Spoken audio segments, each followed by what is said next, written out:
I knew the faces of the people in the room, but I was confused. I knew I was very close to the people in the room, but I was still scared. I knew I was holding a piece of paper in my hand, but I didn't know what it was. Where was I? I was in a hospital bed with my family and friends around me, holding a list of questions and answers. What was going on? I was experiencing transient global amnesia. June 7, 2009 started out as a regular day. I was excited because I was going to see my nephew Billy.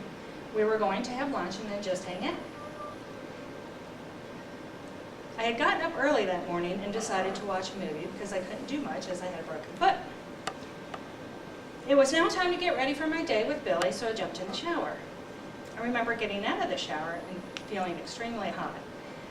I didn't think much about it because it took a little more effort to get ready with a broken foot. Next thing I remember, I was in a hospital room. This is the story as was pieced together from my family and friends. I remember absolutely nothing about the 10 hours between getting out of the shower and waking up in the hospital room. I had called my mom. She didn't answer. I called my brother. He didn't answer. I called my friend Karen on her home phone instead of her cell, which was unusual. She was on her way out the door, but decided to go back in just to see who was calling. It was me saying I was confused and I didn't know where I was. She asked me if I was at my condo. I said, I don't know, nothing looks familiar. She said, I am on my way. She just took the chance I was going to be at home. She said I was very hesitant to let her in, but I knew her. She said I kept asking, we're good friends. We've known each other for almost 20 years. When she got into my condo, I asked, why does my foot hurt? She said, it's broken, stop walking on it. She said that she had to prompt me to do things, but I was able to do normal things, what she told me what to do. Put my boot on my foot, get dressed, get in the car to go to the hospital. Karen was very scared and threw every pill bottle in my house into her purse, just in case. I did remember who I was and things that I had known for many years, but I didn't remember much about the most recent 5 years. Karen said I asked the same series of questions repeatedly in the same order, which included, we're really good friends, right? Right. We worked together at Provident Bank, right? Right, but 10 years ago. Are my parents alive? Yes. How old is Billy? 18. Are Dave and Jennifer, my brother and sister-in-law, still married? Yes. Not sure why I thought they wouldn't be. Is my nephew Adam really gone? Yes. I was asking this series of questions so many times, Karen wrote the questions and answers on a piece of paper. That was the piece of paper I had in my hand.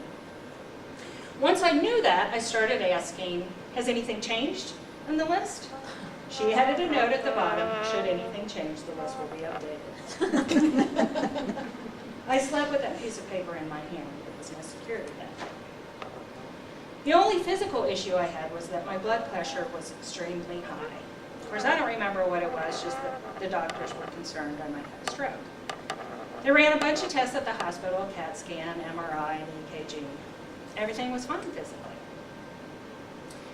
The Mayo Clinic describes transient global amnesia as a sudden, temporary episode of memory loss that cannot be attributed to a more common neurological condition such as epilepsy or stroke. The underlying cause is unknown, but they think there might be a link to a history of migraines. Fortunately, transient global amnesia is rare, seemingly harmless, and unlikely to happen again.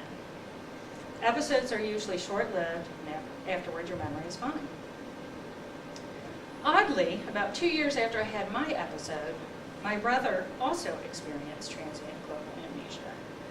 The thing we had in common, besides our DNA, is that we had both just taken a shower and had gotten extremely hot afterward.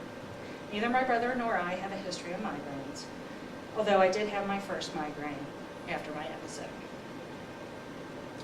Transient global amnesia was a very frightening experience for me as well as for those around me. Karen and I do laugh about it now. The French painter, Claude Monet, had his blue period, and Karen likes to say I had my dark period. It is wonderful to have great friends, and I'm blessed with many. Thank you.